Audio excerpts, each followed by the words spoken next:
நேர்கள் அனைவரையும் ஜெயா பிளஸ் தொலைக்காட்சியினுடைய ஏன் என்ற கேள்வி விவாத நிகழ்ச்சிக்காக நான் உங்கள் அனைவரையும் வரவேற்கிறேன்.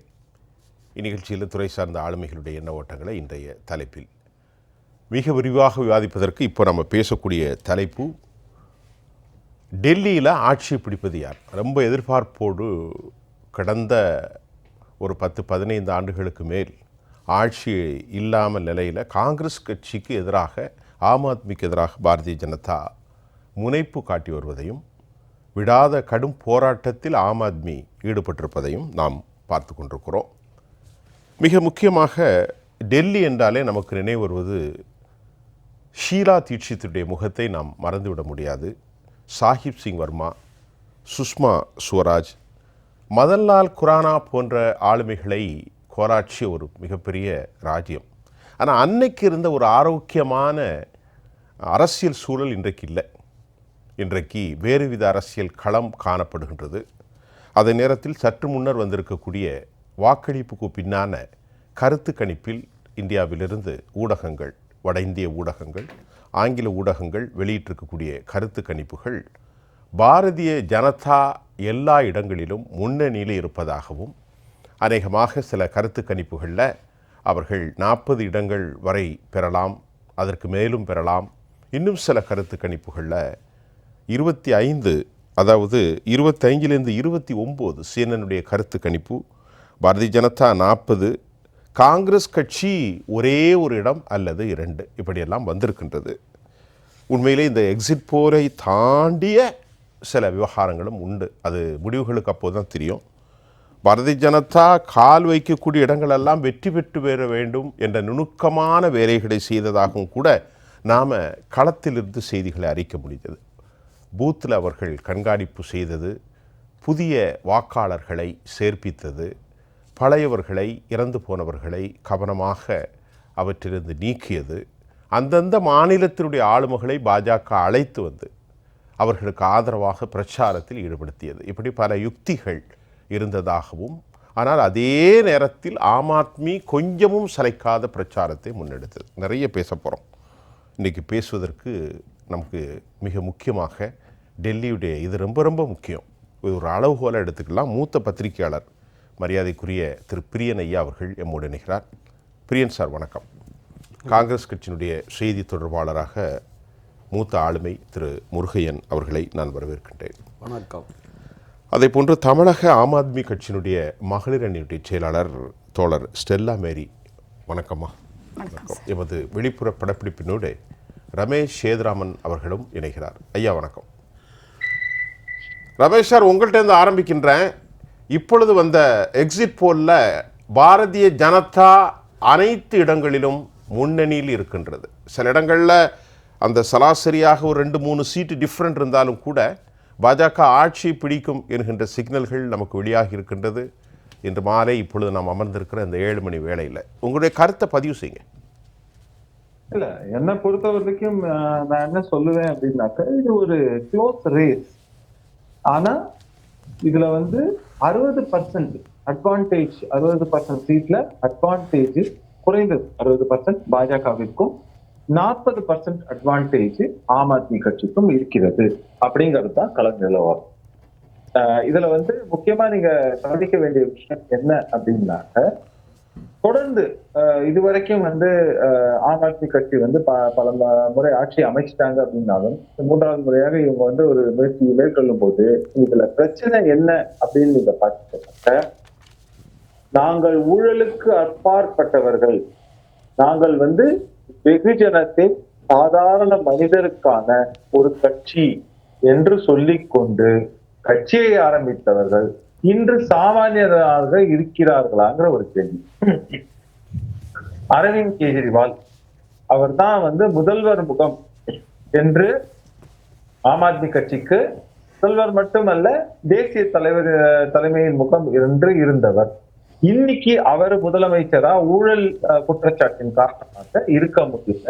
அதனால அதிஷி சீஃப் மினிஸ்டரா அங்க இருக்காங்க அப்படிங்கறத நம்ம பார்க்கணும். இதுல இந்த மாதிரியான விஷயங்கள் மட்டும் இல்லாமல் மணீஷ் சிசோடியா அவர் எந்த மாதிரியாக ஜெயில எவ்வளவு நாட்கள் இருந்தார் அப்படிங்கறத நம்ம பார்க்கணும்.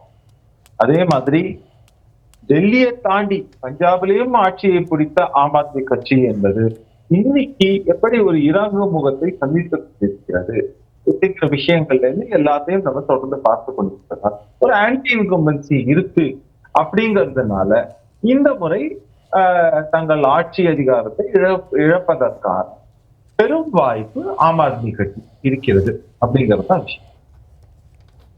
சரி ரமேஷ், சிறப்பான உங்களுடைய கருத்தை வச்சிங்க. ஐயா பிரியன் சார், நிலவரத்தை எப்படி யூகிக்கிறீங்க? நான் ஒன்றும் கேள்வி என்ன, இப்போடைய நிலவரம் இப்படி இருக்குது. நான் ஏற்கனவே என்னுடைய முன் உரையிலே சொல்லிட்டேன். ரமேஷ் சேதுராமன் 60-40 அப்படின்னு ஒரு பெர்சன்டேஜை கொடுத்துருக்காரு. நீங்கள் எப்படி பார்க்குறீங்க டெல்லி நிலையில்? இல்லை, பொதுவாகவே இந்த எக்ஸிட் போல்ஸ்லாம் வந்து முழுசாகவும் நம்புறபடியாகவும் இல்லை, நம்பாதபடியாகவும் இல்லை. அது மாதிரி அதை டோட்டலாக வி கேனாட் ரிலை ஆன் தட்ன்ற மாதிரி தான். கண்டிப்பாக. ஏன்னா வந்து அதுக்கு மாறாக பல முடிவுகள்லாம் கடந்த காலத்தில் வந்திருக்கு. சில போது அதே மாதிரியும் வந்திருக்கிறத நம்ம பார்க்குறோம் நம்ம. அதனால் வந்து எக்ஸாக்டாக வந்து பார்லிமெண்ட் தேர்தலே எக்ஸிட் போல்லாம் கூட சரியாக வரல ஆக்சுவலாக. அதுக்கப்புறம் நடந்த மகாராஷ்டிரா தேர்தலில் கூட எக்ஸிட் போல்லாம் சரியாக இல்லை ஆக்சுவலாக. ஹரியானா தேர்தல் அதெல்லாம் சரியாக இல்லை, வேறு மாதிரி மிக்சடாக இருந்தது. அதனால் இந்த எக்ஸிட் போலில் வந்து எந்த கணக்கில் நம்ம எடுத்துக்கணுன்றது வந்து ஒரு கேள்விக்குறியாக இருக்குது. பட் ஆனால் கள நிலவரம் என்னென்னு பார்த்தீங்கன்னா, பிஜேபி ரொம்ப கடுமையான ஒரு ஃபைட்டை கொடுத்தாங்கன்றது உண்மை. அதில் வந்து எந்த விதமான சந்தேகம் கிடையாது. கொஞ்சம் லேட்டாக தான் அவங்க வந்து பிரச்சாரத்தை ஆரம்பித்தாங்க. ஏஏபி முன்னாடியே ஆரம்பிச்சிட்டாங்க, பிஜேபி லேட்டாக தான் ஆரம்பித்தாங்க. அவங்க லேட்டாக ஆரம்பித்தாலும் வந்து அவங்களோட ஆள் அம்பு சேனை படைபலம் அதிகார பலம் எல்லா பலத்தையும் அங்கே இறக்கினாங்க. அவங்களோட சித்தாந்த ரீதியில், அதாவது ஒன்று வந்து வாக்குறுதிகள், ஏஏபிக்கு போட்டியாக கொடுக்குற வாக்குறுதிகள், அது உரிமை தொகை உட்பட எல்லாமே, முதியோர்களுக்கு இளைஞர்களுக்குன்னு கேஸ் சிலிண்டர் உட்பட எல்லாமே, எலக்ட்ரிசிட்டி வாட்டர் எல்லாத்துலேயும் அந்த வாக்குறுதிகள் வந்து ஒரு முக்கியமான விஷயம். இதில் வந்து இப்போதைய எலெக்ஷன்ஸ்லாம் வந்து பார்த்திங்கன்னா ட்ரெண்டு கொஞ்சம் மாறி இருக்குது. இதில் வந்து மோடி முக்கியம் கிடையாது, ராகுல் காந்தி முக்கியம் கிடையாது, என்ன வாக்குறுதி கொடுக்குறீங்கன்றதான் முக்கியம் ஆக்சுவலாக. ஸோ முகங்களுக்கு பதிலாக வந்து உங்கள் வாக்குறுதிகள் தான் முக்கியமாக ப்ளே பண்ணுது. ஒரு காலத்தில் வந்து ஒரு சில மாதங்கள் முன்பு வரை கூட இந்த மாதிரியான இலவச வாக்குறுதிகள், உரிமை தொகையெல்லாம் எதிர்த்த பிஜேபி இன்றைக்கி அதே மாதிரியான வாக்குறுதியை கொடுக்க வேண்டிய கட்டாயத்துக்கு தள்ளப்பட்டதை நம்ம பார்க்குறோம். அதை விட எக்ஸ்ட்ராவாகவே கொடுத்துருக்காங்க. அவங்க 2100னா இவங்க 2500 பிஜேபி. அதனால் வந்து ஒரு தேர்தலில் வெற்றி பெறத்துக்குன்றது வந்து ஒன்று மோடி, இப்போ வெற்றி பெற்றால் மோடி தான் சொல்லுவாங்க, அது வேறு விஷயம் பிஜேபி. ஆனால் மோடி மட்டுமே இனிமேல் ஒரு தனிநபரை நம்பி ஒரு எலெக்ஷன் வின் பண்ணுறதுக்கு வாய்ப்பு இல்லை. இனிமேல் வந்து ஒரு வாக்குறுதிகள், மைக்ரோ மேனேஜ்மெண்ட், எலெக்ஷனை வந்து மைக்ரோவாக மேனேஜ் பண்ணுறது. மைக்ரோ மேனேஜ்மெண்ட் தான் ரொம்ப முக்கியம். அது வந்து பிஜேபி இந்த வாட்டி நல்லா பண்ணியிருக்காங்க. டெல்லியில் அவங்க எப்பவுமே நல்லா தானே பண்ணுவாங்க. ஸ்ட்ரீட் லெவல் வரையும் பண்ணியிருக்காங்க, வீடு வீடாக பண்ணியிருக்காங்க, நல்லா பண்ணியிருக்காங்க. ஆர்எஸ்எஸ் அங்கே ஸ்ட்ராங்காக இருக்குது டெல்லியில், அவங்க பண்ணியிருக்காங்க. அங்கே இருக்கிற கவர்மெண்ட் ஸ்டூடெண்ட்ஸ் பாதி பேர் பிஜேபி ஆகிட்டாங்க, எல்லாம் பிஜேபி தான் இருக்காங்க. ஸோ அவங்களாம் பெரும்பாலும் பிஜேபி கவர்மெண்ட் ஸ்டூடெண்ட்ஸாக இருக்காங்க. ஸோ அவங்க பெரும்பாலும் பிஜேபி ஓட்டு போகிறதுக்கான வாய்ப்புகள் இருக்குது. ஸோ அந்த பாயிண்டில் பார்க்கும்பொழுது மிடில் கிளாஸ் வந்து பிஜேபிக்கு இப்போ 12 lakhs வருமான வரி, அதில் மிடில் கிளாஸ் ஓட்டு போகிறதுக்கான வாய்ப்புகள் இருக்குது. அதில் அது ஒரு முக்கியமான கேள்வி பிரியன் சார். டெல்லியில் அதிகமான அரசு ஊழியர்களை கொண்ட ஒரு இடம், மத்திய தர வகுப்பினர் அதிகம் இருக்கிறார்கள். அந்த 12.25 லட்சங்கிறது அது உங்களுக்கு ஒரு டெல்லியை கூட ஒரு பேஸ் பண்ணி ஒரு ப்ரியாரிட்டியாக இருக்குமா? இல்லை, அது இந்த எலெக்ஷனை பேஸ் பண்ணி தான் சார் 12 லட்சம் கொடுத்துருக்காங்க பிஜேபி. அதை வந்து இல்லைன்னு சொல்லுவாங்க, அது உண்மை. அதுதான் எலெக்ஷனில் பொலிட்டிக்கலாக வின் பண்ணணும்னா என்ன வேணால் பண்ணலான்றதான் பாயிண்டிங் ஆக்சுவலாக. சரி, நீங்கள் 19 எலெக்ஷனுக்கு முன்னாடி ஏன் வருமானத்தின் அடிப்படையில் 10% கொடுத்தீங்க? டிமானிட்டைசேஷன், ஜிஎஸ்டினால் எவ்வளோ பிரச்சனை வந்து எவ்வளோ மோசமான நிலைமை இருந்தது, எப்படி வின் பண்ணீங்க? 6000 ரூபா ஃபார்மர்ஸுக்கு கொடுத்தீங்க, வருமானத்தின் அடிப்படையில் 10% இடஒதுக்கீடு கொடுத்தீங்க. புல்வாமாவை உங்களுக்கு எதிராக இருந்த புல்வாமாவை உங்களுக்கு ஆதரவாக திருப்பி நாங்கள் தான் தேசத்தின் பாதுகாவலன்னு சொன்னீங்க. ஸோ அதனால் எலெக்ஷன்ஸில் வின் பண்ணுறதுக்கு ஒரு கட்சி என்ன வேணால் பண்ணும், பிஜேபி என்ன வேணால் பண்ணும். பிஜேபி ஆல் அவுட்டாக கீழே இறங்கி வேலை செய்யுங்க சார். அது வந்து 3 விஷயத்தில் அது வின் பண்ணும். ஒன்று வந்து அதுக்கு ஆள் அம்பு சேனை படைபலம் எல்லா பலமும் இருக்குது. இன்னொன்று வந்து சோஷியல் மீடியாவை நல்லா யூஸ் பண்ணி மைக்ரோ மேனேஜ்மெண்ட் அவங்க பண்ணுறாங்க. மூணாவது வந்து அது ஒரு சித்தாந்தம், போலரைஸ் பண்ணுறது, மெஜாரிட்டி ஓட்டை போலரைஸ் பண்ணுறது. அது மூணுத்துல, அது தவிர மோடியோடைய பிம்பம். அந்த 4 ஜெயிச்சா மோடி தான் எல்லாம் சொல்லுவாங்க, மோடி தான் எல்லாம் கிடையாது. இப்போ சுயம் சேவகனுடைய களத்தின் உழைப்பு. ஆமாம், அவங்க டெல்லியில் பண்ணுறாங்க. இப்போ அவங்க டெல்லியில் ஸ்ட்ராங்காகவும் இருக்காங்க, பண்ணவும் செய்வாங்க. மகாராஷ்டிராவிலையும் சிறப்பாக பண்ணாங்க. ஆமாம். ஸோ ஆனால் அதெல்லாம் டெல்லியில் வந்து பிஜேபிக்கு ஒரு ஃபேஸ் கிடையாது ஆக்சுவலாக. நீங்கள் பேசும்போதே சொன்னீங்க, சாகிப் சிங் வர்மா, சுஷ்மா ஸ்வராஜ், மதன்லால் குரானா, இவங்களாம் ஒரு காலத்தில் இருந்தாங்க, ஷீலா தீக்ஷித். இப்போ வந்து பிஜேபிக்கு யார் ஃபேஸ்னா கிடையாது, காங்கிரஸுக்கு யார் பேசினாலும் கிடையாது. ஷீலா தீக்ஷித் பையனே ஒன்றும் பெரிய ஆள் கிடையாது, சந்தீப் தீக்ஷித் அவரே பெரிய ஆள் கிடையாது. ஸோ அப்படி இருக்கும்போது கெஜ்ரிவால் மட்டுமே ஒரு பெரிய ஆள். ஆனால் கெஜ்ரிவாலை கடைசி 3 வருஷத்தில் வந்து ஒரு ஊழல் முத்திரை குத்துறதுக்கான எல்லா முயற்சிகளையும் பாஜக இறங்கி கிட்டத்தட்ட என்ஃபோர்ஸ்மெண்ட் ஏஜென்சி எல்லாத்தையும் பயன்படுத்தினாங்க. ஆனால் இப்போ சொன்னார் ரமேஷ் சேதுராமன் சொன்னார், ஏதோ ஊழல் குற்றச்சாட்டில் நிரூபிக்கப்பட்டு ஒரு ஜெயிலுக்கே போடலான்னு சொன்னார். ஊழல் குற்றச்சாட்டு போடப்பட்டிருக்கு, அவர் நிரூபிக்கப்படலை. இது மாதிரி தான் நீங்கள் 2G கிளப்பி விட்டீங்க. 2G என்னாச்சு கோர்ட்டில்? 2G கிளப்பி வின் பண்ணீங்களா 2014 கோர்ட்டில்? 2Gக்கு என்னாச்சு? ஊழல் குற்றச்சாட்டை கிளப்புறீங்க, ஆனால் அது என்னாச்சு? இப்போ பாஜக மேலே கூட தான் 7.5 லட்சம் கோடி சிஏஜி சொன்னார். ரஃபேல் இன்னும் ஃப்ரான்ஸில் வந்து என்கொயரி போயிட்டுருக்கு.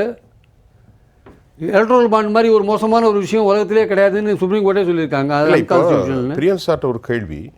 ரஃபேல் வந்து அப்பப்போ தலை தூக்குது, ஆனாலும் இந்தியாவுடைய உச்சநீதிமன்றம்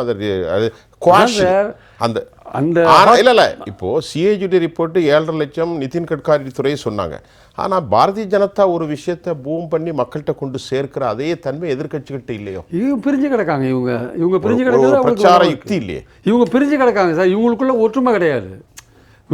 ஒற்றுமை கிடையாது. காங்கிரஸ் பலமாகிடக்கூடாது, ராகுல் காந்தி பலமாக வந்துடக்கூடாதுன்னு இவங்களுக்கெல்லாம் ஏஏபிக்கும் டிஎம்சிக்கெல்லாம் ஒரு இது, அகிலேஷ் யாதவுக்கெல்லாம் காங்கிரஸ் பலம் பெறக்கூடாது. காங்கிரஸ் பலம் பெற்றால் அவங்க ஓட் பேங்க் போயிடும். அதனால் அவங்க காங்கிரஸ் பலம் பெறக்கூடாதுன்னு அவங்க நினைக்கிறாங்க, காங்கிரஸை ஓரம் கட்டுறாங்க. ஆனால் அவங்க என்ன சொல்கிறாங்க, காங்கிரஸ் வந்து நம்மளோட ஒத்துழைக்க மாட்டேன்றாங்க. சார் அப்படின்னா நீங்கள் சொன்ன மாதிரி காங்கிரஸ் பலம் கிடையாது, அகிலேஷுக்கும் மம்தாவுக்கும் ஆப்புக்கும் இடைவெளி ஒரு நீண்ட காலத்திற்கு பலம் பெறாமலே ஒற்றுமை இல்லாமலே போய்விடும் அல்லவா? நீங்க சொல்றது நீண்ட காலத்துக்கு ஒற்றுமை இல்லாமலே போயிருமா எதிர்கட்சிகள்? இல்லை சார், இனி வரும் காலம் வந்து காங்கிரஸ் வந்து தனியாகவே பிஜேபியை கவுண்டர் பண்ணுறது அதுக்கு நல்லது. என்ன கேட்டால் எதிர்காலத்துக்கு அதுதான் நல்லது. ஏன்னா இந்த ரீஜனல் பார்ட்டிஸை நம்பி அது தே கேனாட் ப்ளே அகைன். ஏன்னா ரீஜனல் பார்ட்டிஸ்க்கு அவங்களோட இன்ட்ரெஸ்ட் இருக்குது, அவங்க தங்களை தக்க வச்சுக்கணும். டெல்லியில் கெஜ்ரிவால் தன்னை தக்க வச்சுக்கணும், மம்தா வெஸ்ட் பெங்காலில் தன்னை தக்க வச்சுக்கணும், அகிலேஷ் வந்து உத்தரப்பிரதேசில் தன்னை தக்க வச்சுக்கணும். அவங்க ஓட் பேங்க் போயிடக்கூடாது. அது இயல்பான ஒரு விஷயம், நம்ம வந்து குறை சொல்ல முடியாது. அவங்க ரீஜனல் பார்ட்டி மாநில நலன் குறித்து அவங்க அந்த அடிப்படையில் ஆரம்பிக்கிறாங்க, அந்த அடிப்படையில் தான் நடத்துகிறாங்க. நம்ம அதை ஒன்றும் குறை சொல்ல முடியாது. காங்கிரஸ் ஆஸ் நேஷனல் பார்ட்டி தன்னுடைய மார்க்கை நம்ம தன்னோட பிரசன்ஸை வந்து நிரூபிக்கணும்.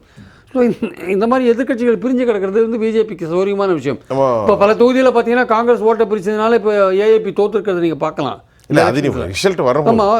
பார்க்கலாம், நீங்கள் பார்க்கலாம். காங்கிரஸ் ஓட்டை பிரிச்சதுனால பல தொகுதிகளில் ஏஏபி தோற்றுருக்கும், ஏஏபி ஓட்டை பிரிச்சதுனால 1-2 தொகுதிகளில் காங்கிரஸ் கூட தோற்றுருக்கும். சொல்ல முடியாது,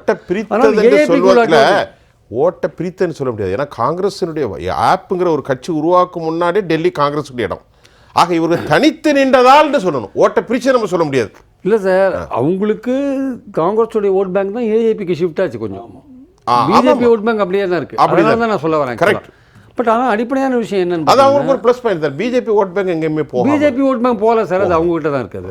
ஆனால் 7 இடமும் 3 இடமும் வாங்கின பிஜேபி திடீர்னு 45 இடம் வாங்குவாங்கன்னு எப்படி கணிக்கிறாங்கன்னு தெரியல எனக்கு ஆக்சுவலாக. இப்போ நிறைய கருத்து கணிப்பு அப்படி தான் உண்மையிலேயே சார். 3 இடமும் 7 இடமும் வாங்கின பிஜேபி 45 இடம் திடீர்னு வாங்குறாங்கன்னு எப்படி கணிக்கிறாங்கன்னு தெரியல எனக்கு. I am not able to understand. Sir நீங்கள் அதை சொல்கிறீங்க. 248க்கு 228 எப்படி பிடிச்சாங்க மகாராஷ்டிராவில்? இல்லை, மகாராஷ்டிராவில் பிடிச்சாங்க சார், நடந்து சில மாதங்களில். அதான் சார், லோக்சபாவில் 30 இடங்கள் அவங்க பெறுறாங்க. இவங்க அங்கே வந்து பார்லிமெண்ட்டில் இருந்த அந்த ஒற்றுமை எதிர்கட்சிகளுக்கு அசம்பிளி எலெக்ஷனில் இல்லை. பார்லிமெண்ட்டில் எந்த இடத்துல நம்ம பலவீனமாக இருந்தோம்னு தெரிஞ்சு அதை சரி பண்ணுறதுக்கான முயற்சிகளில் பிஜேபி இறங்கி ஒர்க் பண்ணாங்க, வின் பண்ணாங்க. இங்கே வந்து உங்களுக்கு ஏற்கனவே ஏஏபி வந்து ஒரு கிரவுண்டில் வந்து ஒரு சாதனைகள் பண்ணியிருக்காங்க. ஹெல்த்லேயே ஆகட்டும், எஜுகேஷன்லேயே ஆகட்டும், அவங்க வந்து பண்ணியிருக்காங்க சார். அப்புறம் வாக்குறுதிகள், இலவச பஸ் பயணம், அது இது ஃப்ரீ குடிநீர் கொடுத்துருக்காங்க, எலக்ட்ரிசிட்டி கொடுக்குறாங்க, எல்லாமே கொடுத்துருக்காங்க. ஆனால் அவங்கள வந்து ஊழல்வாதிகள் என்ற முத்திரை குத்துற ஒரு முயற்சியில் பாஜக கம்ப்ளீட்டாக இறங்கினாங்க. அதில் எவ்வளோ தூரம் அவங்க வெற்றி பெற்றிருக்காங்க அப்படின்றது இந்த எலெக்ஷன் முடிவு. நீங்கள் ஆச்சரியத்தை கலப்புறீங்களா? 3 சீட்டு 5 சீட்டு எப்படி 40 3-7 எப்படி 40 மாறும்? ஏன்னா பலமான போட்டி இருக்குது அங்கே. வந்து ஒரு பேஸ் இருக்கார். நீங்கள் வந்து அந்த கவர்மெண்ட்டை வந்து ஃபங்க்ஷன் பண்ணக்கூடாத பண்ணீங்க கடைசி 3 வருஷம். சரி, அதுவும் சுப்ரீம் கோர்ட் சொல்லி கூட நீங்கள் அதிகாரத்தை கொடுக்கல, அதுக்குன்னு ஒரு ஆர்டினன்ஸ் போட்டு பவரை பிடிங்கினீங்க ஆக்சுவலாக. அப்படி இருக்கும்போது மக்கள்கிட்ட அந்த விஷயத்தை கொண்டு போகும்போது மக்கள் எப்படி எடுத்துக்காங்க தெரியாது. இன்னும் கேட்டால் ஆம் ஆத்மிக்கு இன்னும் ஒரு லைன் சொல்லிட்டு முடிச்சிடறேன். ஆம் ஆத்மிக்கு வந்து இன்னுமே விளிம்பு நிலை மக்கள் ஆம் ஆத்மியை தான் சப்போர்ட் பண்ணுறாங்க. இன்னுமே சீக்கியர்கள் வந்து ஆம் ஆத்மியை சப்போர்ட் பண்ணுறாங்க. பல்வேறு மாநிலங்கள்லேருந்து வந்து செட்டிலாக இருக்கிற பல ஏழைகள், அங்கே இருக்கிற டெல்லி கவர்மெண்ட் ஸ்கூலில் படிக்கிறவங்க, டெல்லியில் இருக்கிற பிரைமரி ஹெல்த் சென்டரை யூஸ் பண்ணுறவங்க எல்லாருமே, குஜராத்திகள் உட்பட ஆம் ஆத்மியை தான் சப்போர்ட் பண்ணுறாங்க. குஜராத்திகள் உட்பட. அது இந்த எலெக்ஷன்ஸில் எப்படி டிராஸ்டிக்காக மாறி இருக்கும், இவங்க சொன்ன பாஜக சொன்ன இந்த முத்திரை இருக்கிற ஊழல் முத்திரை கெஜ்ரிவால் சிசோடியா மேலே ஏஏபி மேலே அதை மக்கள் முழுசாக நம்பினாங்களா நம்பியிருக்காங்களா இல்லையா அதை பொறுத்து தான் இந்த வெற்றி அமையும் ஆக்சுவலாக. இந்த வரலாற்றை பார்க்கும்போது நான் பிரியன் சார் சொன்ன மாதிரி சுஷ்மா, மதன்லால் குரானா, சாஹிப் சிங் வர்மா, குருமுல் நிஹால் சிங், இந்த கடந்த காலத்தில் சௌத்ரி பிரம்ம பிரகாஷ், இப்படி ஒரு மூத்த தலைவர்கள் நான்லாம் பார்க்கும்போது அவர்களுடைய வரலாறுகள்லாம் படித்தா அதே மாதிரி இப்போ இன்றைக்கி அதீஷ் அரவிந்தி வந்திருக்கிறாங்க. இப்போ டெல்லியினுடைய விவகாரத்தில் காங்கிரஸ் 2000 கிட்டத்தட்ட ஒரு 40 விழுக்காடு 48 இருந்து கடைசியில் அப்படியே குறைஞ்சி 23 ஆகி 8 ஆகி இப்பொழுது வெறும் 4 நிற்குது. ஒரு சீட்டு தான் வரக்கூடிய சூழல். காங்கிரஸ் என்ன அடிப்படையில் சுயத்தை இழந்து போனது? இவ்வளவு மோசமாக ஒரு கட்சி போயிருக்கு டெல்லியில். சார், டெல்லி அரசியலை பொறுத்தவரை நான் சொல்கிறது தோற்று ரிசல்ட் வரல, வந்த எக்ஸிட் போலுடைய டெல்லி அரசியலை பொறுத்தவரையில் அங்கே எந்த கட்சிக்கும் இவ்வளவு ஓட்டு சதவீதம் பர்மனெண்ட்டாக இருக்குது என்று சொல்ல முடியாது.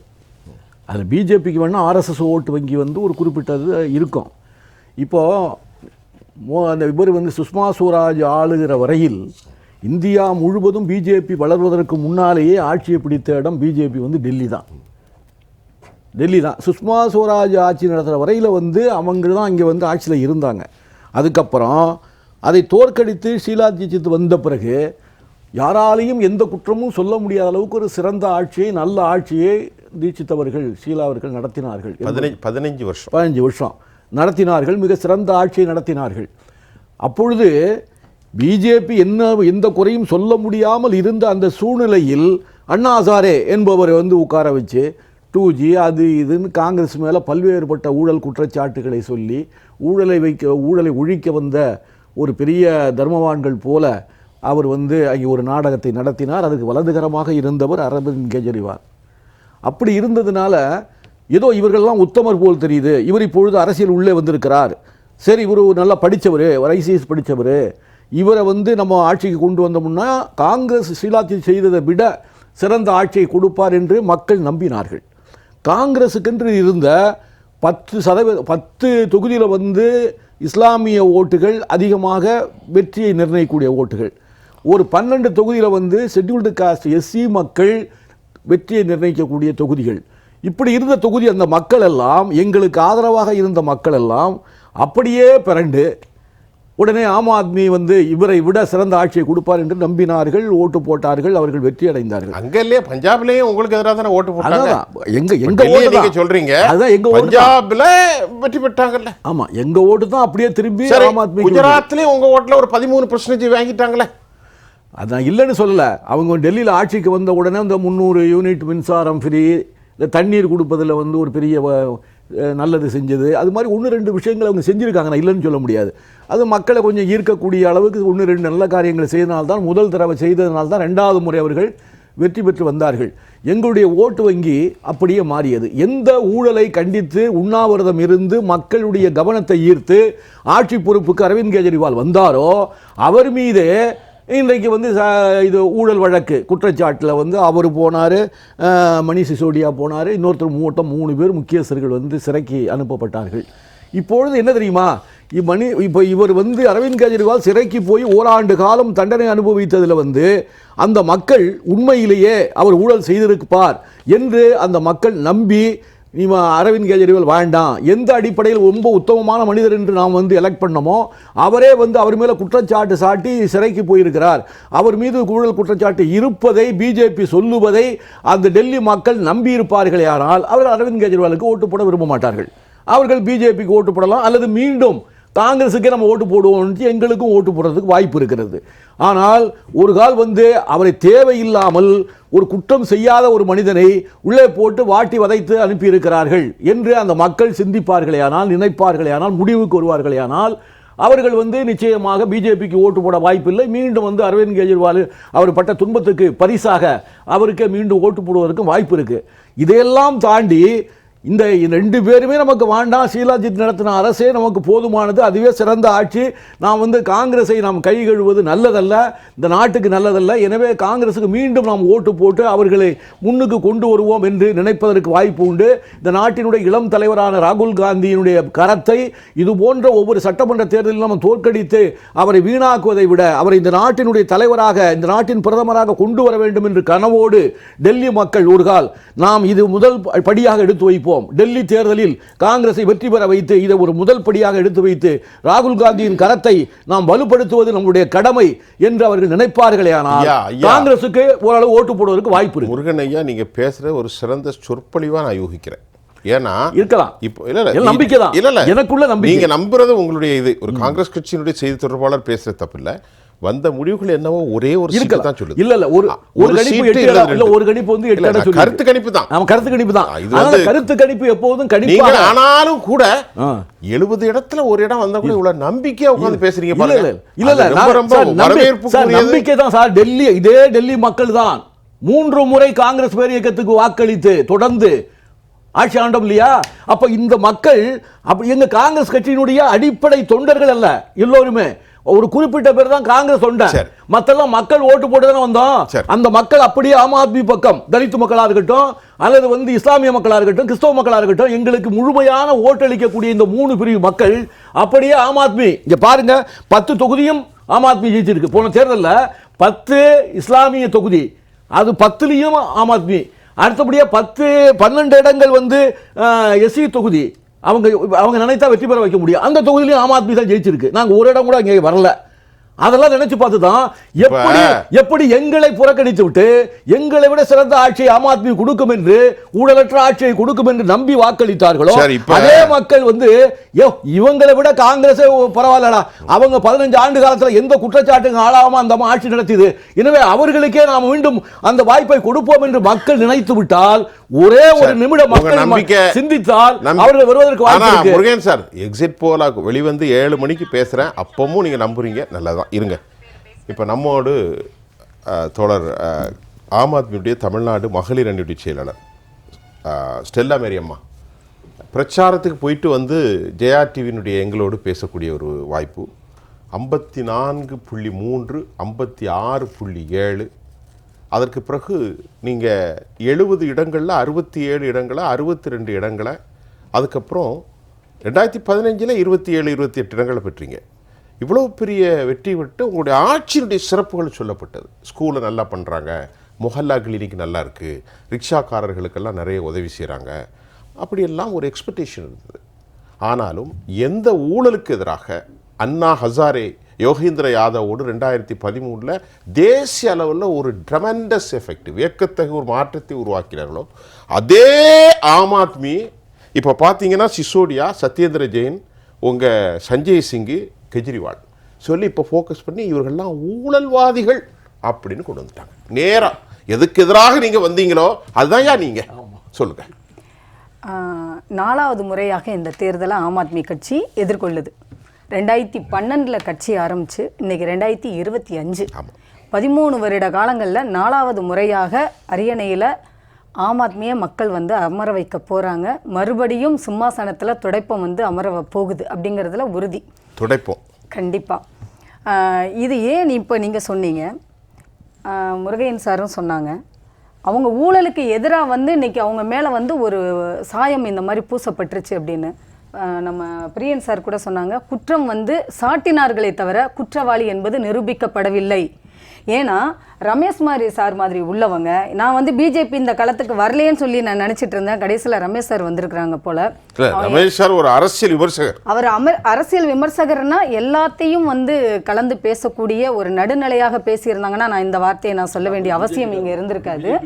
இது ஒவ்வொரு மேடைகள்லையுமே அரசியல் விமர்சகர், பத்திரிகையாளர் அப்படின்னு சொல்லி அந்த போர்வையில் வரக்கூடியவங்க தான் அவங்க.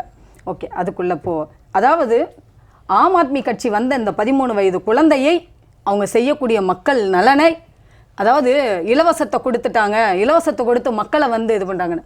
நீங்களும் நானும் கட்டுற வரி பணம் நம்மளுக்கு எப்படி வரும்? கண்டிப்பாக அதை முதல்ல புரிஞ்சுக்கிறேன். இலவசம் என்ன கொடுக்குறோம்? இன்னைக்கு நீங்க சொன்னீங்க வாக்குறுதிகளை கொடுத்து இலவசம் சொல்லி வாக்குறுதிகளை கொடுத்து இவங்க வந்து அதாவது கவர்ச்சிகரமான வாக்குறுதிகளை கொடுத்து வெற்றி பெறாங்கன்னு சொல்றாங்க. முதல்ல தவறு. என்ன மாதிரி கொடுக்குறாங்க? உங்களை மாதிரி கொடுத்துட்டு பிஜேபி மாதிரியோ இல்லை கடந்த காலங்களில் காங்கிரஸ் அதை வாக்குறுதிகளாக கொடுத்துட்டு செய்ய தவறியதையோ ஆம் ஆத்மி செய்யலை. கொடுத்த வாக்குறுதிகளை எல்லாத்தையுமே அதை நிறைவேற்றி மக்கள் வந்து அதை திருப்தி அடைஞ்சிருக்காங்க. திருப்தி அடைஞ்சதுனால தான் அடுத்த கட்டமாக அதே விஷயத்த சொல்லலை. நீங்கள் எப்போதுமே நீங்கள் பார்த்தீங்கன்னா இங்கே இந்தியாவில் அந்த சொன்ன வாக்குறுதிகளை தான் 50-60 வருஷமாக என்ன பேசிக்கில் சொல்லுவாங்களோ அதே தான் சொல்லிக்கிட்டு இருப்பாங்க. ஆனால் ஆம் ஆத்மி கட்சி கரண்ட் இலவசமாக தரோம் கொடுத்துட்டாங்க, தண்ணி இலவசமாக தரோம் கொடுத்துட்டாங்க, கல்வி இலவசமாக, அதுவும் என்ன இந்த இலவசங்கள் எல்லாமே தரமானது. அதில் முக்கியமாக நீங்கள் பாயிண்ட் அவுட் பண்ணணும். தரமான கல்வியை கொடுத்துருக்காங்க, தரமான மருத்துவத்தை கொடுத்துருக்காங்க. அப்போது ஒரு சின்ன மாநிலம், நீங்கள் வந்து ஒரு கேபிட்டலாக இருக்கக்கூடியவங்க, நீங்கள் வந்து மத்தியில் ஆளக்கூடியவங்க, இன்றைக்கி பிஜேபி இப்போ காங்கிரஸை வந்து நம்ம அவங்கள எதிர்க்கிறதுல இது இல்லை. அவங்க நாங்கள் களத்தில் இருந்த வரைக்கும் காங்கிரஸ் வந்து அங்கே பெருசாக வந்து எங்கேயுமே தென்படலை. அவங்களும் பெருசாக அந்த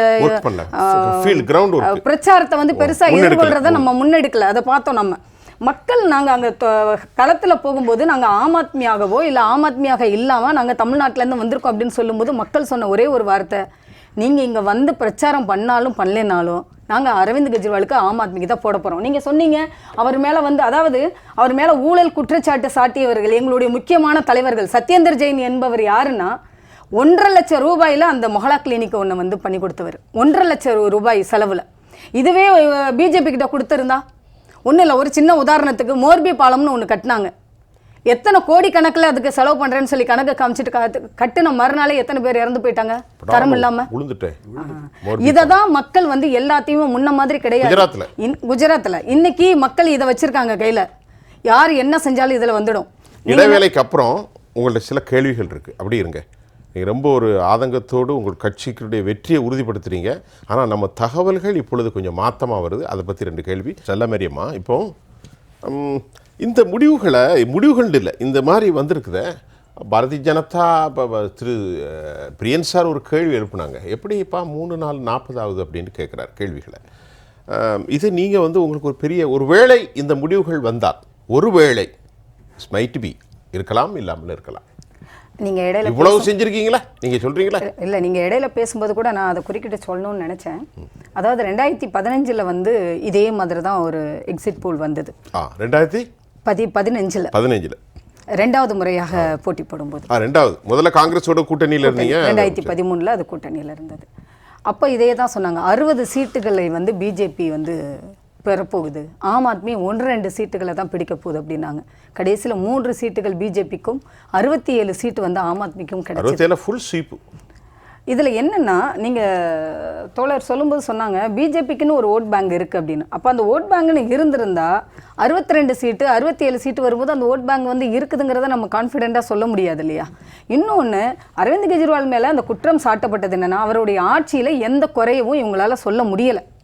அதனால தான் இவர் மேலே பொய்யான ஒரு குற்றச்சாட்டை வந்து சொல்லியிருந்தாங்க. எனக்கு என்ன ஒரு உதாரணம்னா, பிஜேபி ஒரு முகாந்திரத்தோடு சென்ட்ரல் பியூரோ ஆஃப் இன்வெஸ்டிகேஷன் இடி எல்லாம் பயன்படுத்துகிறாங்கன்னு வச்சுக்கோ. ஒரு பேச்சுக்கு எந்த ஒரு அடிப்படையும் இல்லாமல் ஒருவரை ஒரு 1.5 வருஷம் எப்படி ஜெயிலில் வைப்பாங்க? ஒரு கேள்வி.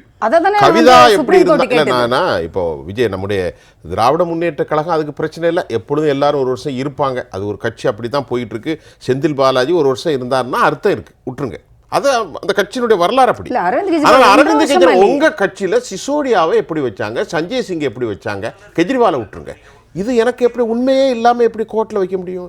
இது சிறையில் எந்த அடிப்படையில் வைக்க முடியும்? கேஸ் இருக்கு இல்லையா? இப்ப நார்மலா ஒரு கேஸ் இருக்குது அப்படின்னா, நீங்க குற்றம் சாட்டப்பட்டீங்கன்னா உங்களுக்கு காவல்துறை சார்ந்து தான் உங்ககிட்ட என்னென்ன நீங்க குற்றம் செஞ்சிருக்கீங்கன்ற எவிடன்ஸை எடுப்பாங்க. ஆனா இந்த கேஸ்ல எப்படின்னா, நீங்களோ நானோ குற்றம் பண்ணுனா நான் நிரபராதி, நான் தான் நிரூபிக்கணும். அப்போ இது வந்து தேர்தலுக்காக அது வரையறுக்கப்பட்டு இன்னும் டெல்லியில வந்து எங்களை பின்னடைவு பண்ணணுங்கிறதுக்காக பண்ணப்பட்ட சதி அது. அதுலேயும் ஆம் ஆத்மி சிறப்பாக வந்து அங்கே பணியாற்றுச்சு. இன்னும் சொல்லப்போனால் நாங்கள் ஒவ்வொரு விஷயங்களையும் பண்ணி மக்களுக்கான திட்டங்களை நாங்கள் அனௌன்ஸ் பண்ணி அதை இம்ப்ளிமெண்ட் பண்ணணும்னா கூட துணைநிலை ஆளுநருடைய கையெழுத்து இல்லாமல் பண்ண முடியாது. இதுக்கே நாங்கள் அங்கே போராட வேண்டியிருந்தது. அப்படி போராடியுமே நாங்கள் இவ்வளோ நன்மைகளை செஞ்சு மக்கள் இன்னைக்கு திருப்தியாக இருக்காங்க. கிட்டத்தட்ட மாதம் கிட்டத்தட்ட ஒரு 20,000 30,000 25,000 30,000 சம்பாதிக்கிறவங்க மாதத்துக்கு 20,000 முதல் 25,000 ரூபாய் வரைக்கும் அவங்களால வந்து மிச்சப்படுத்த முடியுதுன்னா ஒரு கவர்மெண்ட் இதை விட மக்களுக்கு என்ன பண்ண முடியும்னு நீங்கள் நினைக்கிறீங்க? இத்தனை வருஷ காலமாக நான் இந்த பிரச்சாரத்தில் இருக்கும்போது ஒரு வயதான ஒருத்தர் போய் ஓட்டு கேட்க போனேன். அப்போ அவர் சொன்னார், நான் 1968 நான் பார்த்துக்கிட்டு இருக்கேன். நான் வந்து ஒரு குறிப்பிட்ட கட்சியை சார்ந்து சொன்னாங்க. அந்த கட்சியில் பழமையான கட்சியில் நான் இருக்கிறேன். சொல்லப்போனால் நான் காங்கிரஸில் நான் இருந்தேன். இது வரைக்கும் 50-60 வருஷமா செய்யாததை அரவிந்த் கெஜ்ரிவால் செஞ்சிருக்கிறார். ஒரு பழமையான ஒரு நபர் எப்போதுமே பார்த்தீங்கன்னா சில கட்சிகளை சார்ந்திருந்தாங்கன்னா அதை விட்டு வெளியிலே வரமாட்டாங்க. என்னதான் நமக்கு வந்து சாதகமாக திட்டங்களோ நலத்திட்டங்கள் வரலைன்னா கூட. ஆனால் அவர் சொல்கிறார், ஆம் ஆத்மி தான் ஜெயிக்கும், நாங்கள்லாம் ஆம் ஆத்மிக்கு தான் ஓட்டு போடுவோம். காரணம் என்னென்னா அந்த பேசக்கூடிய நபரை இப்போ 2,500 ரூபாய் ஒருத்தருக்கு முதியோர் பென்ஷன் வந்து அப்பாவும் அம்மாவும் இருந்தால் அந்த வீட்டு பிள்ளைகளுக்கு அது வந்து ஒரு பெரிய பாரமாக இருக்கக்கூடாதுங்கிறதுக்காக 2,500 ரூபா 2,500 ரூபா கொடுக்குறாங்க. அப்பாவுக்கே பிள்ளைகள் சாப்பாடு காசு வாங்கிட்டு சாப்பிட்றாங்க கவர்மெண்ட் மூலம். அந்த மாதிரி அமெரிக்காவில் $1,800 கொடுக்குறாங்க ஒரு ஆளுகளுக்கு. இன்னைக்கு நியூயார்க்கில் நீங்கள் இருந்தீங்கன்னா $1,800. இந்திய மதிப்பிற்கு எவ்வளோ தெரியுமா? கிட்டத்தட்ட 1,46,000 கோடி ரூபா வரும். சும்மா சாப்பாடு போடவன அப்பனே. அப்போ அந்த நாடுகள் வந்து வளர்ந்த நாடுகள் யோசிக்கிற அளவுக்கு ஒரு சிறிய மாநிலம் யோசிக்குதுன்னா அது போற்றுதலுக்குரிய விஷயம் இல்லையா? போற்றுதலுக்குரியதான விஷயங்கிறது நீங்க நாங்க சொல்லல, மக்கள் ஓட்டு போடணும் இல்ல. அதாவது அதுதானே இங்க 2013ல 28 சீட்டு வாங்கி தண்ணியும் கரண்டும் ஃப்ரீ அப்படின்னு சொன்னாங்க பார்த்தீங்களா? அதுக்கப்புறம் மக்கள் என்ன பண்ணியிருக்கணும்? இதுதானே. ஏன் அடுத்து பிஜேபி இதே மாதிரி வாக்குறுதி கொடுக்குறாங்க, காங்கிரஸ் இதே மாதிரி வாக்குறுதி கொடுக்குறாங்கன்னு சொல்லிட்டு அவங்களுக்கு ஓட்டு போட்டிருக்கலாம்ல? ஏன் மறுபடியும் ஆம் ஆத்மிக்கு ஓட்டு போட்டாங்க? நல்லது செய்கிறாங்கன்னு. அடுத்து 2வது தடவை 2015 வரும்போது ஃபுல் மெஜாரிட்டியை கொடுக்குறாங்க. ஃபுல் மெஜாரிட்டியை கொடுத்து போவோம் ஏனோ தானோன்னு இவங்க ஆட்சி பண்ணலை. மக்களுக்கு சிறந்த மக்கள் தலைவராக இருந்து அங்கே வேலை செஞ்சார். அடுத்து 2020 62 சீட்டு கொடுக்குறாங்க. அப்போ மக்களினுடைய மெஜாரிட்டி வித்தியாசம் 54.3 53.6. ஏன்னா நான் கலர் பெரிய டிஃபரண்ட் இல்ல, ரொம்ப கொஞ்சம் தான். 9.9 தான். இதுல என்னன்னா 20லயும் 24லயும் 20ல வந்து நிறைய டிஃபரன்ஸ் இருக்கு. இல்ல சார், வாக்கு என்ன இருக்கு சார்? வாக்கு சதவீதம் 54.3 2020 அதாவது 19ல அதாவது 20ல அதுக்கு முன்னாடி உள்ளதுல கொஞ்சம் குறைவு வந்துச்சு. நீங்க 15க்கு அப்புறம் இப்போ இந்த அளவுக்கு இப்போ என்னன்னா ஒரு பெரிய பயம் எல்லாருக்குமே. இவர்கள் உத்தம புத்திரர்கள்லாம் கிடையாது பிஜேபி. இந்த தேர்தல்ல இவங்க ஏதாவது குறுக்கு வழிகளை வந்து நாடி ஏதாவது பண்ணுனாலும் சொல்றீங்க. நான் என்ன கேக்குறேன், இதுவரைக்கும் இவிஎம் சொல்லிட்டு இருந்தீங்க. இப்ப நேத்து ராகுல் காந்தி என்ன சொல்றாரு? 70 லட்சம் பேரை புதுசா சேர்த்துறேன்னு சொல்லி. ஆமா செஞ்சிருக்காங்க. அரவிந்த் இதுவரைக்கும் இவிஎம் அப்ப இவிஎம் பொய்யா? பாரதிய ஜனதா மீது எலக்ட்ரானிக் ஓட்டிங் மெஷின்ல மேனிபுலேஷன் அப்படினீங்க. இப்போ மகாராஷ்டிராவுல அவங்க வரையறை பண்ணி வச்சிருக்காங்க. ஓட்டு அதிகமா போட்டாங்கல்ல. 7 லட்சம் ஓட்டு எண்ணிக்கைக்கும் ஓட்டு பதிவானதுக்கும் வித்தியாசம் 7.5 லட்சம் ஓட்டாச்சு. அதாவது எந்த கட்சியின் மீது மாறுபடுது ஹேவ் a different opinion இருக்கு. அவங்க உத்தமர்களா? அவங்க உத்தமர்களா செய்யாதவர்களா? செய்யாதவங்களா அவங்க? இதே ராஜஸ்தான்ல ஒரு உதாரணத்துக்கு வச்சுக்கிறோம். ஒரு 5 லட்சம் ஓட்டு இருக்கிற இடத்துல அங்க ஜெயிக்கிறது ஒரு 3 லட்சம் ஓட்டுல ஜெயிக்கிறாங்கன்னா இவங்க 6 லட்சம் வந்து வாக்குகள் வாங்கினேன்னு சொன்னாங்க. உதாரணத்துக்கு அந்த குறிப்பிட்ட எண்ணிக்கை எனக்கு ஞாபகம் இல்லை. அப்போ இந்த மாதிரி இருக்கக்கூடிய இந்த கீழ்த்தரமாக நடந்துக்க நீங்க சொல்றத பார்த்தா உங்களுடைய மனநிலை நாம தோத்துருவோம் இல்ல. நீங்க சொல்றத பார்த்தா 65 சீட்டுக்கு மேல ஆம் ஆத்மி வருவது உறுதி. எத்தனை சீட்டு? 65 சீட்டுக்கு மேல வருவது ஆம் ஆத்மி உறுதி. ரமேஷ் சேதுராமன் வணக்கம். உங்களின் மீது நீங்கள் ஒரு பாஜகவின் ஆதரவாளர் என்ற சகோதரி வைத்திருக்கிறார்கள். நிறைய பேசியிருக்காங்க. கேள்வி ஒன்றுமில்லை, பதிலை சொல்லுங்கள். இப்போ அரசியல் கட்சி இருக்குன்னு வச்சுக்கோங்க. பாலபாடம் படிச்சிருக்காங்கன்னு நினைக்கிறேன். அரசியல் கட்சி இருக்காங்கல்ல, அரசியல் வந்து கடந்த முறை தேர்தல் ஆம் ஆத்மி கட்சி வந்து வெற்றி பெறும்னு சொன்னேன். அப்ப என்ன நான் ஆம் ஆத்மி கட்சி இது அரசியல் விமர்சகர் போல்வேல ஆம் ஆத்மி கட்சியா வந்தேன்னா? ஆம் ஆத்மி கட்சியா வரல, பிஜேபி கட்சியா வந்திருக்கீங்கன்னு சொன்ன தோழர். அதாவது உங்களுக்கு சாதகமா பேசினப்போ வந்து சாதகமா இல்ல, நீங்க நடுநிலையா பேசுங்க. ஒரு அரசியல் விமர்சகர் அப்படின்னா நீங்க அந்த சிந்தனையோட நடுநிலையா பேசுங்க. ரமேஷ் எப்பவுமே நடுநிலையா தான் பேசுவார். இன்னைக்கு அப்படி பேசல, இன்னைக்கு நடுநிலை இல்ல, உண்மையிலே பேசுறாரு. இல்ல ஒருவேளை தோல்வி பயம் வந்து அவங்களுக்கும் வந்துருச்சுன்னு நினைக்கிறேன். ரமேஷ் சொல்லுங்க.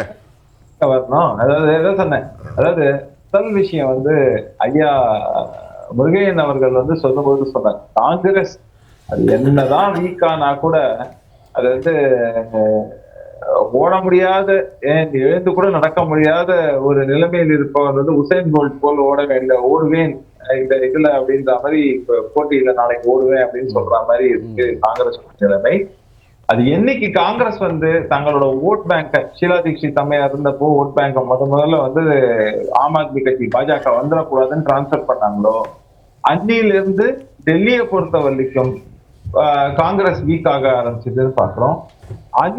அது ஆனதுல இருந்து அப்புறமே இந்தியா பூராவும் ஒரு சரிவை சதித்து கொண்டது காங்கிரஸ் இன்னைக்கு எந்த நிலைமையில இருக்குங்க அப்படின்னு நம்ம பார்க்கணும்.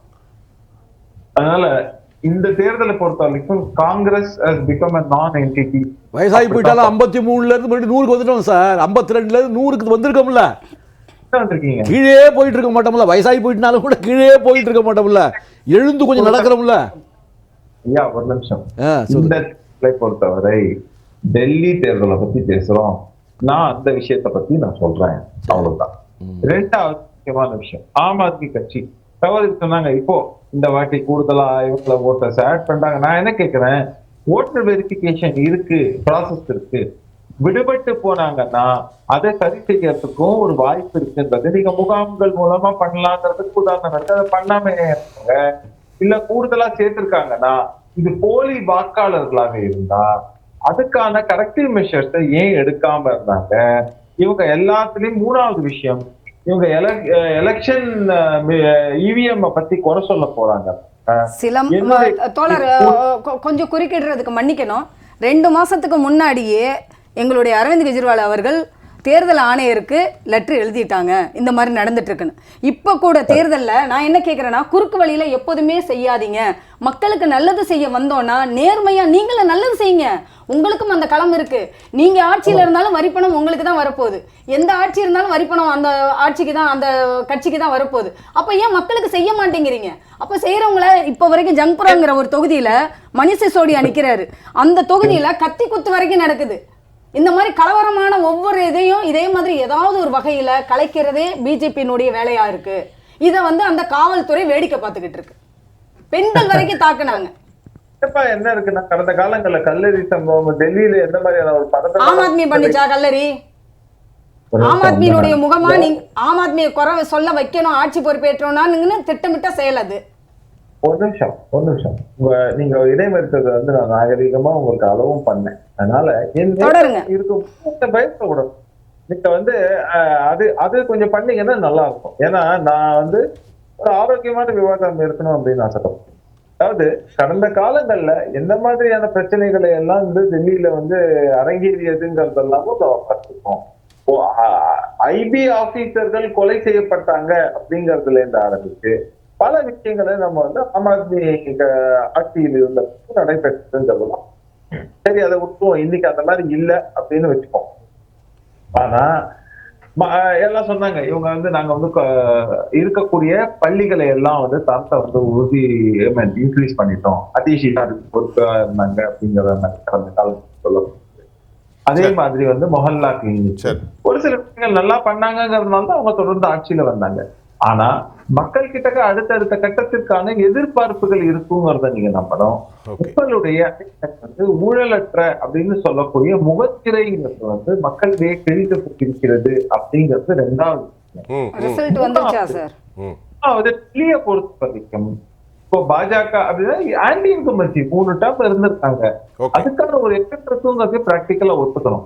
இப்போ இந்த சமயத்துல தோத்து போயிடுவோன்னு இவங்களுக்கு பயம் வந்திருக்கிறதுனாலதான் இவ்வளவு குற்றச்சாட்டுகள் சொல்றாங்க. கண்டிப்பாக இவிஎம் பத்தி பேசுறாங்க. 3 வாட்டி வெற்றி பெற்றப்போ இவிஎம் வந்து அவங்க கண்ணுக்கு தென்படல. அப்படித்தான் நடந்ததை வச்சு சொன்னேன். வாக்குகளை அதிகப்படுத்தி இடைவேளைக்கு அப்புறம் நான் உங்கள்கிட்ட பேசுவேன். ரமேஷ் சார் அப்படி இருங்க. பிரியன் சார் ஒரு கேள்வி உங்கள்கிட்ட, இது இறுதி கேள்வியும் வச்சுக்கலாம் அந்த நிகழ்ச்சியில். இந்தியன் எக்ஸ்பிரஸ் வந்து ஆம் ஆத்மிக்கு ஒரு ஆன்டி இன்கம்பன்சி இருப்பதாக சில பாயிண்ட்ஸை நோட் பண்ணுறாங்க இந்த எலெக்ஷனுடைய டைமில் கடைசியில்.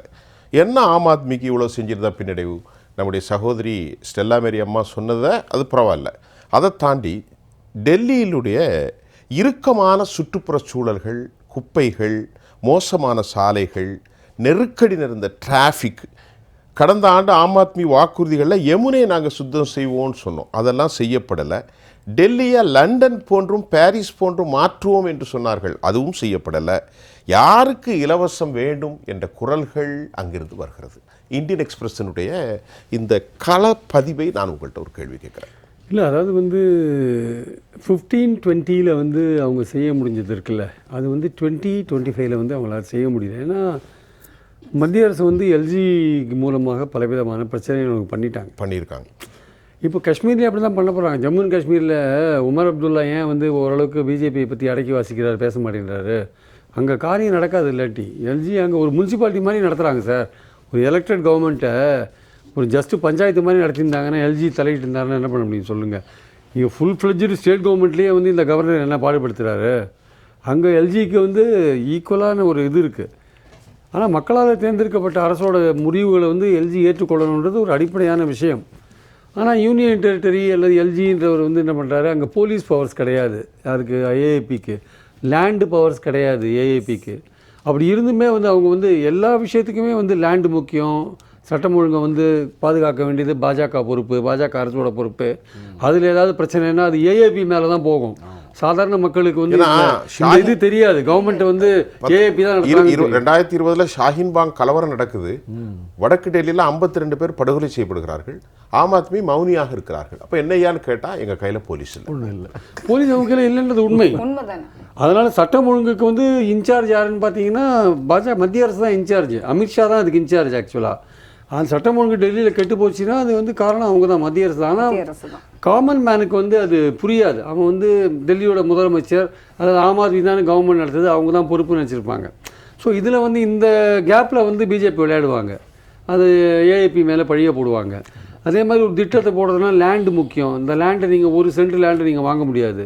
அது முழுக்க மத்திய அரசோட அர்பன் டெவலப்மெண்ட் மினிஸ்ட்ரி கையில் இருக்குது. அந்த லேண்ட் நகர்ப்புற அவங்க இருக்குது, அது இவங்க எடுக்க முடியாது. ரெண்டாவது எந்த ஒரு விஷயத்தையும் போட்டாலும் எல்ஜி கடைசியில் கையெழுத்து போடணும்.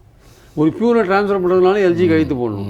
ஐஏஎஸ் ஆஃபீஸர் யாரும் இவங்க பேச்சை கேட்குறதே கிடையாது. ஏன்னா ஐஏஎஸ் ஆஃபீஸர் கேட்டானா அவனை ட்ரான்ஸ்ஃபர் பண்ணிடுறாரு எல்ஜி. இது மாதிரிலாம் வந்து ஒரு 3 வருஷ காலம் அந்த கவர்மெண்ட்டே நடத்த விடாத பண்ணிட்டாங்க சார். மதுபான ஊழல்னு சொன்னாங்க, அந்த ஊழல் இன்னும் நிரூபிக்கப்படலை, ஜெயிலெலாம் போட்டாங்க. இப்போது மெஜாரிட்டி கிடைக்காத இந்த காலகட்டத்தில் அடக்கி வாசிக்கிறாங்களே தவிர 24க்கு முன்னாடி எப்படிப்பட்ட ஒரு நீங்கள் சொன்னீங்கன்னா அப்போ ஒரு ஃபெடரல் ஸ்ட்ரக்சரில் பிஜேபி தவறான முன்னுதாரணங்களை வலிமைப்படுத்துகிறதா? ஆமாம் சார், எந்த எல்லைக்கு நாங்கள் செய்வோம் அப்படின்னு அதிகாரங்களை படிப்பாங்க, எல்லா விதமான விஷயங்களையும் பண்ணுவாங்க. அது வந்து கவர்னர்ஸ் மூலமாக குடைச்சல் கொடுப்பாங்க. ஒரு அதிகாரத்தை அவங்களுக்கு வந்து அவங்க சித்தாந்தம் முக்கியம் சார். அந்த சித்தாந்தத்தை எடுத்துன்னு போகணும்னா அதிகாரம் முக்கியம். சரி, இப்போ பேஸில் ராம் ஜென்ம பூமி விவகாரம்லாம் முடிஞ்சுது. இப்போ அவங்க ராமரை ஃபோக்கஸ் பண்ணால் இவங்க நாங்கள் ஒரு மிதவாத இந்துத்துவா அனுமனை பக்தன் சாலிசாட் பாடல்கள்லாம் பாடினாங்களே சார். கடவுள் பக்தின்றது வேற, கடவுளை வச்சு பாலிடிக்ஸ் பண்றது வேற. ரைட். மதத்தில் இருக்கிறது வேற, மதத்தை வச்சு பாலிடிக்ஸ் பண்றது வேற.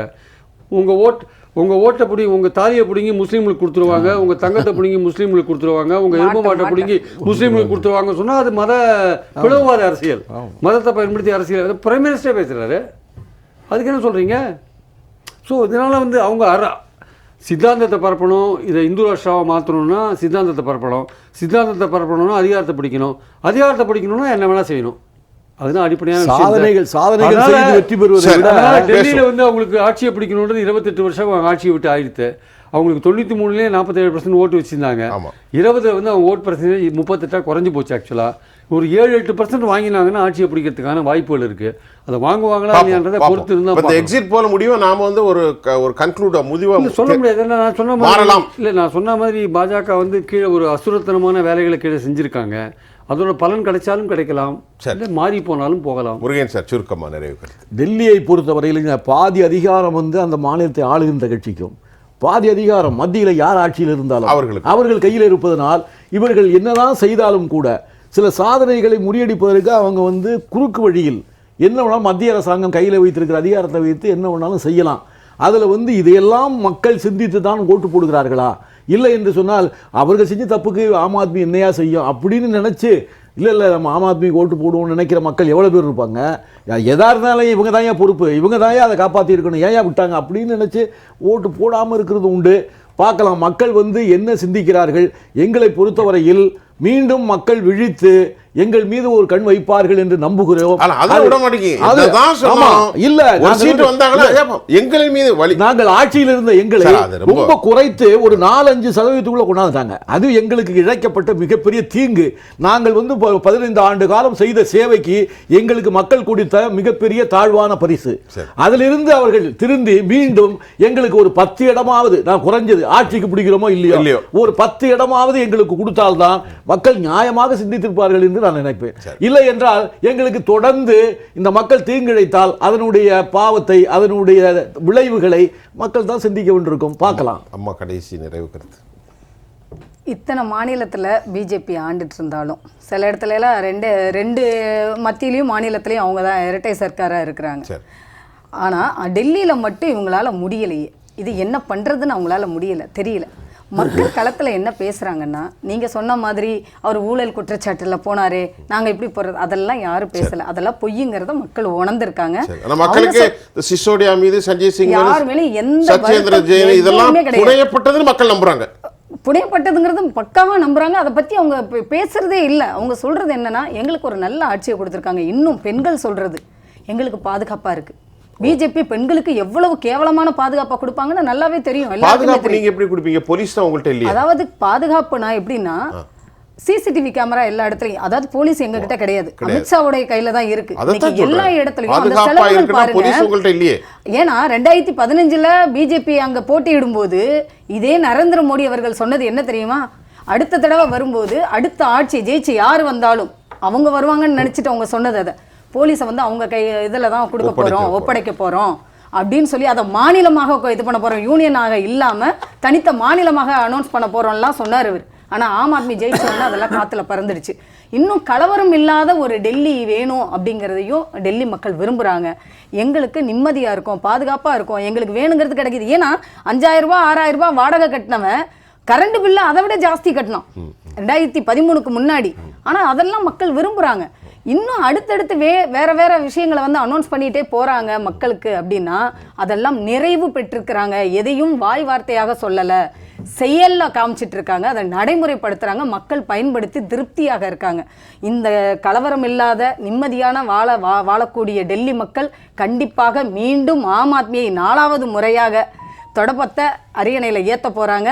65 சீட்டுக்கு மேல ஆம் ஆத்மி பிடிப்பது உறுதி. இந்த எக்ஸிட் போல்லாம் நம்ம மறந்துடலாம். 2015 இந்த எக்ஸிட் போல்லாம் நாங்க பார்த்துட்டோம் sir. Right.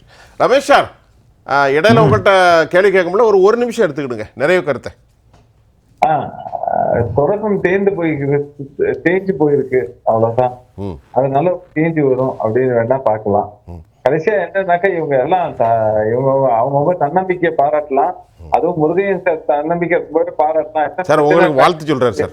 Ramesh sir Murugaiyan சாருக்கு நன்றி. உங்கள் வாக்கு பலிக்கட்டும்.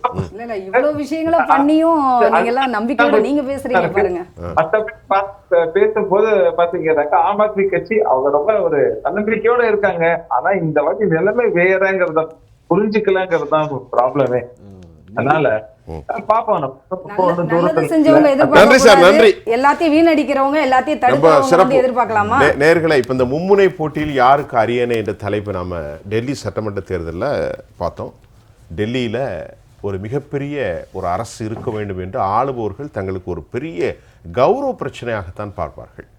உலகின் மிகப்பெரிய தலைவர்கள் எல்லாம் இறங்கி ஒரு மிகப்பெரிய டிப்ளமேட்டிக் ரெசிப்ரோகேஷன் எல்லாம் நடக்கக்கூடிய அந்த தலைமையில் என்னுடைய ஆட்சி இருக்கணும்னு பாஜக விரும்புவது அதில் எந்த விதமான தவறும் இல்லை. நாங்கள் இத்தனை ஆண்டுகள் சிறப்பு மிக்க கடைநிலை மக்களுக்கு கூட அதிகாரத்தையும் சிறப்பையும் செஞ்சுருக்கிறோங்கிறாங்க. இன்றைக்கி வந்திருக்கக்கூடிய எக்ஸிட் போலில் கடும் இழுவரி அல்லது பாஜக சற்று முன்னணியில் இருக்கிறது. இந்த சில மணி நேரங்கள் தானே, சில நாட்கள், சில மணி நேரம் பொறுத்திருந்து பார்ப்போம். இந்த நிகழ்ச்சியில் ரொம்ப ரொம்ப சிறப்பாக ஒரு உணர்வுபூர்வமாக இந்த விவகாரத்தெல்லாம் நம்மளோடு களத்திலிருந்து பேசிய ஆம் ஆத்மியினுடைய தமிழக மகளிரின் செயலாளர் தோழர் ஸ்டெல்லா மேரி, உங்களுக்கு நான் நன்றியை தெரிவித்துக் கொள்கிறேன். காங்கிரஸ் கட்சியுடைய முருகையன், மூத்த பத்திரிகையாளர் பிரியன், திரு ரமேஷ் சேதுராமன், உங்கள் அனைவருக்கும் நான் நன்றியை தெரிவித்துக் கொள்கிறேன். மீண்டும் மற்றொரு களத்தில் நான் உங்களை சந்திக்கின்றேன். அதுவரை உங்கள் அனைவரிடமிருந்தும் நான் உங்கள் சுஃபியான், ஜெயா பிளஸ் தொலைக்காட்சிக்காக நன்றி. மீண்டும் சந்திப்போம்.